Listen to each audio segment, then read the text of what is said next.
Hello guys, welcome back to Manthu track life. ಇದು part 4 of my log. ಅದೇ ನೀವು last ವಿಡಿಯೋದಲ್ಲಿ ನೋಡಿದಂಗೆ ನಾವು ಎಲಿಫೆಂಟ್ ಸ್ಯಾಂಚುರಿ ಎಲ್ಲ ಮುಗಿಸ್ಕೊಂಡು ಹಾಗೆ ವೈನಾಡ್ ಕಡೆ ಹೋಗ್ತಾ ಇದೇನೋ ಪೈನಾಪಲ್ನ ನಾರ್ಮಲ್ ಸಾಲ್ಟ್ ವಾಟರಲ್ಲಿ ಡಿಪ್ ಮಾಡಿ ಇಟ್ಟಿರ್ತಾರೆ, ಅದನ್ನು ತಿಂದೆ. ಅದೇನು ಅಂತ ಡಿಫ್ರೆನ್ಸ್ ಏನು ಅನಿಸಿಲ್ಲ ನನಗೆ. ಮೀನ್ಸ್ ನಾನು ಟ್ರೈ ಮಾಡಿರೋ ಜಾಗ ಸರಿ ಇಲ್ಲ ಅನ್ಕೊಂಡು.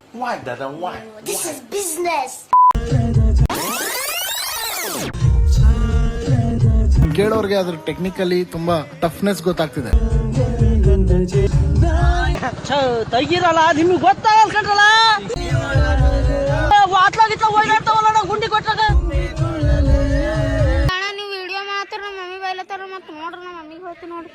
ಗಾಯ್ಸ್, ಅಲ್ಲಿದ್ದ ಹಾಗೆ ವೈನಾಡಿ ರೀಚ್ ಆಗಿ ಹಾಗೆ ಇಲ್ಲೊಂದು ಹೋಮ್ ಸ್ಟೇ ಇತ್ತು, ಚೆಕ್ ಮಾಡ್ಕೊಂಡು ಹೋಗೋಣ ಅಂತ ಬಂದ್ವಿ. ಹಾಗೆ ಎಲ್ಲ home stay full surrounding property ಎಲ್ಲ ಚೆಕ್ ಮಾಡ್ತಾಯಿದ್ವಿ. ಸ್ವಿಮ್ಮಿಂಗ್ ಪೂಲ್ ಮತ್ತು ಎಲ್ಲ ಚೆನ್ನಾಗೇ ಇತ್ತು ಪೀಸಾಗಿ.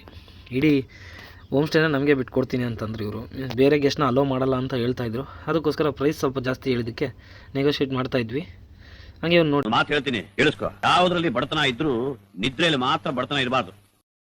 ಗೈಸ್, ಹಂಗೆ ನಿಮಗೆ ಪ್ರಾಪರ್ಟಿನೆಲ್ಲ ಟೂರ್ ಮಾಡ್ಸೋಣ ಅಂತ ಹಂಗೆ ನೋಡೋಣ ಅಂತ ಹೋದೆ. ಬಟ್ ನಾನು ಫುಲ್ ಟಯರ್ಡ್ ಆಗಿದ್ದರಿಂದ ಹಂಗೆ ಒಳಗಡೆ ಇರೋದೊಂದು ತೋರಿಸೋಣ ಅಂತೇಳಿ, ಇಂಟೀರಿಯರ್ ಒಂದೇ ತೋರಿಸೋಣ ಅಂತೇಳಿ ಸುಮ್ಮನೆ ಹೊರಗಡೆ ಬಂದು ತೋರಿಸ್ತಾ ಇದ್ದೀನಿ. ಇದು ಮುಂದೆ ಕಾಣ್ತಿರೋದು ನಿಮಗೆ ಈ ಸೈಡ್ ಲೆಫ್ಟ್ ಸೈಡಿಗೆ ಹೋಗ್ತಾ ಇರೋದು ಡೈನಿಂಗ್ ಏರಿಯಾ. ಅಲ್ಲಿಂದ ನೋಡ್ಕೊಳ್ಳಿ ಎಲ್ಲ. ಅಲ್ಲಿಂದ ಈ ಕಡೆ ಬಂದರೆ ಫಸ್ಟ್ ಬೆಡ್ರೂಮ್ ಇದು ಸಿಗೋದು ನಮಗೆ. ಚೆನ್ನಾಗೇ ಇದೆ ಎಲ್ಲ ಕಂಫರ್ಟಾಗಿ. ಹೊರಗಡೆ ಎಲ್ಲ ಸೋಫಾ ಹಾಕಿದ್ದಾರೆ. ಇದು ಸೆಕೆಂಡ್ ಬೆಡ್ರೂಮು.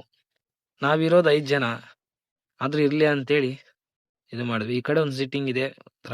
ಇದು ಥರ್ಡ್ ರೂಮ್. ಹೇಳ್ಬೇಕಂದ್ರೆ ನಾವಿರೋದೇ 5 ಮೆಂಬರ್ಸು. ನಮಗೆ ಜಾಸ್ತಿ ಆಯ್ತದು. ಇನ್ ಕೇಸ್ ನಿಮ್ಗೆ ಏನಾದ್ರು ಪ್ರೈಸ್ ಎಲ್ಲ ಇದ್ರದ್ದು ಬೇಕಂದ್ರೆ ಕಮೆಂಟ್ ಮಾಡಿ. ಹಾಗೆ ನೆಕ್ಸ್ಟ್ ವಿಡಿಯೋದಲ್ಲಿ ಸಿಗೋಣ. ಅಲ್ಲಿ ತನಕ ಟೇಕ್ ಕೇರ್, ಬಾಯ್.